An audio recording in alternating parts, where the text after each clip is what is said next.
After 10 glorious nights cruising the Med on the incredible Sun Princess, we've officially hit the last leg of our 12-day adventure, and Rome is throwing everything at us.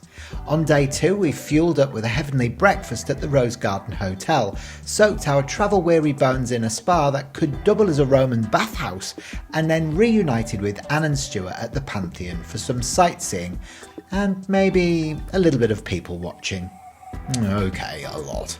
From there we hopped on a double-decker bus for a whirlwind city tour, and just when we thought we couldn't eat another bite, Rome reminded us who's boss with dinner at another next-level Italian restaurant. Spoiler, it was every bit as dreamy as it sounds. Stick around to see how we squeezed the maximum fun, culture and carbs out of the last day before flying back to Perth.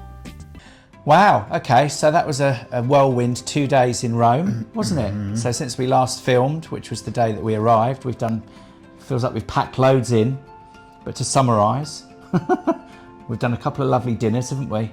We've been to a lovely Italian restaurants on both nights.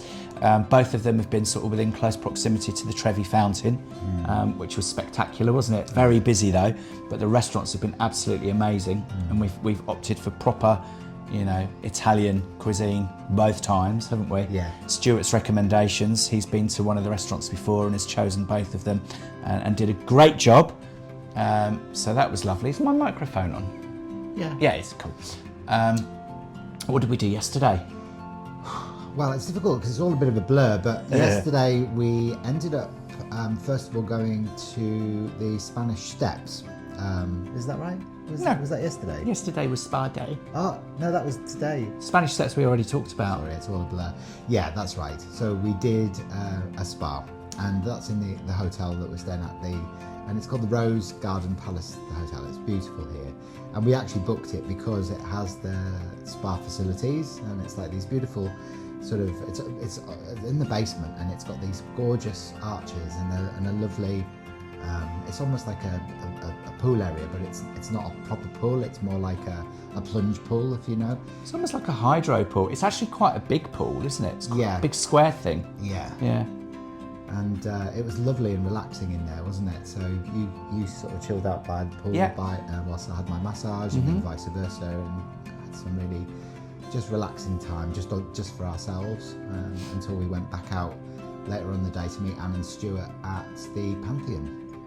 And it was rammed because there's so many kids here in Rome at the moment. There's a huge sort of, is it a festival or something? It's some sort of festival, but it almost on the borderline protesters, because they've got flags and they're from all over Europe, I think, and they're just groups of marching teenagers, students in certain colours, carrying their flags. So they're from Italy, from Spain, they're from everywhere.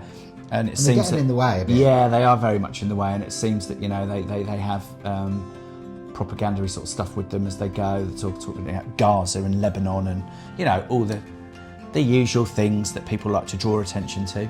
So that's their story anyway, not ours. But yeah, they've made it very busy, haven't they? For us? And we were sort of waiting at the gates of the Pantheon for Anne and Stuart, and they were a little bit late. So I kind of went off and tried to find them, and I eventually found them walking around the side, and as we got back round the front, Stuart was checking his bag and to get his wallet out, and he realised that he'd been pickpocketed, didn't he? And it was a bit of a downer, really, because that's the downside of Rome, really, is that my mum even said to us before we came away, be careful of pickpocketers, and we were like, whatever, as if that's going to happen to us, and actually, so it was a bit of a shock, really, for them, wasn't it? Yeah, not to say that it doesn't happen everywhere, because it does, but I think obviously here it's probably rife because it's always so busy, and there's things going on every street and on every corner, and one minute you're being shuffled along and the next minute you're standing still, and it's just a perfect opportunity for professional pickpockets to strike, and unfortunately they did. But the good news is that it was only some cash and a select few cards, because he'd decanted his wallet and only carried the essentials. There was no passports or anything like that. So literally within 30 minutes, cards were stopped, everything was done, and we were carrying on with our day. But yeah, just a little warning, always do be careful. We've walked around with our hands in our pockets constantly just to make sure that nobody could get their hands in as well. Yeah, did you just say do? Do. I don't know, did I? Yeah, so... And then we jumped onto the hop-on, hop-off bus, the big bus. Did. The double-decker. And I didn't think I was going to like this because I'm not really one for sort of public transportation. No. But this was epic, you know, it was really, really good. And apart from it stopping in you know, there's about 7 stops or 8 stops along the way, it stops a little bit too long in certain places, but what you see is incredible. It gives you a proper perspective on how small, you know, Rome actually is, and how it's condensed with all of these beautiful ancient monuments and temples and places to go and visit. And it's I didn't realise it was built on 7 hills, did you? No. I mean, to be fair, we hadn't really done much research in terms of Rome, you know, Rome. But yeah, it's absolutely magical the way that you know, all these Roman ruins just seem to be in the middle of the city, and you know, they just build around them, don't they? We saw everything. Literally, we saw the Colosseum, which was amazing. Probably the main. It's probably the most memorable and impacting, you know, structure is the Colosseum. But the bathhouses, they were beautiful, and the one where they have the Roman chariots that go round and round and round. Yeah, can't remember what it was called, that but was brilliant as well. And the President's Palace, the Spanish Steps, Via Veneto, which we are really lucky to be right next to, which is lovely. It's just been great, isn't it? So amazing. That was yesterday, and then as I say, we rounded that off with our lovely Italian restaurant in the evening. We got cabs back. This morning, obviously, we're up, had breakfast, packing our stuff up. Today is home day, travel back to Australia. We're very excited about that and seeing our fur babies.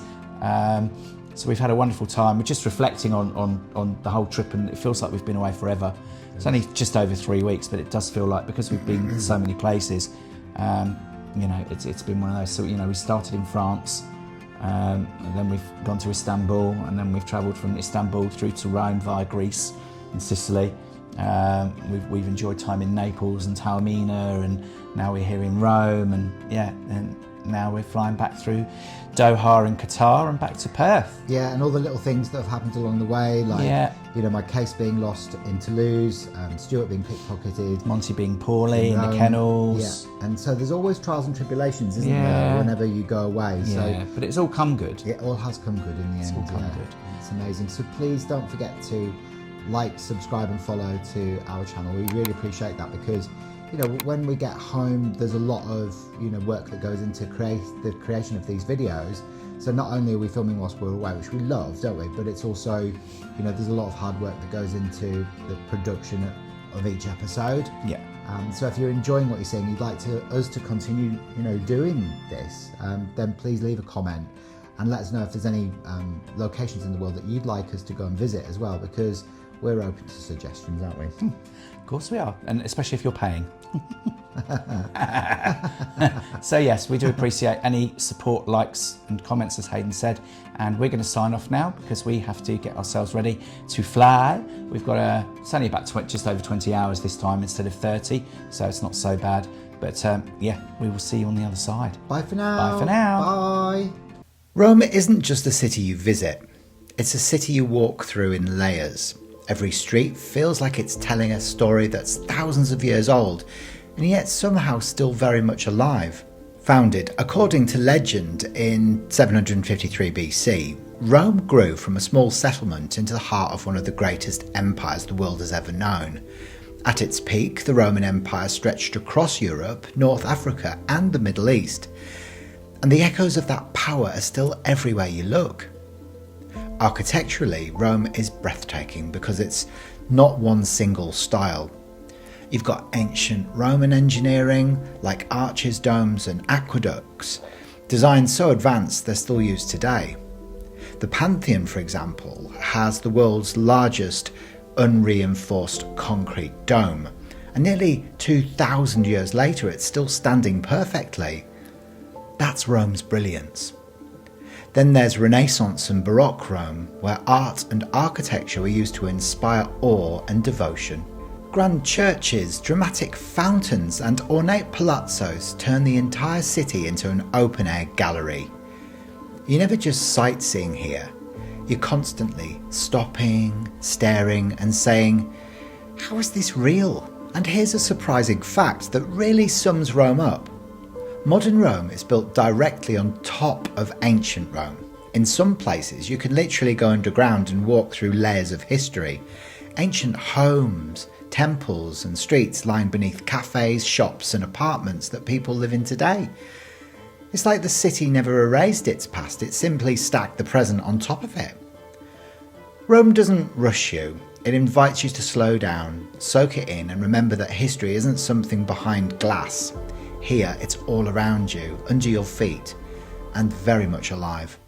And that's a wrap on our 12-day European adventure. 10 days cruising across Europe on the Sun Princess, followed by 2 unforgettable days exploring the eternal city of Rome. It's been an amazing journey of history, culture, and incredible food. With this, our adventure comes to an end, and it's time to head back home to our fur babies in Perth. But don't worry, the adventures aren't over. We'll soon be exploring Queensland on board the Celebrity Edge on our next 10-night cruise. Keep posted and subscribe so you don't miss it. Thank you for joining us every step of the way, from stunning sights to delicious meals, laughter and memories that will last a lifetime. Until next time, arrivederci Europe!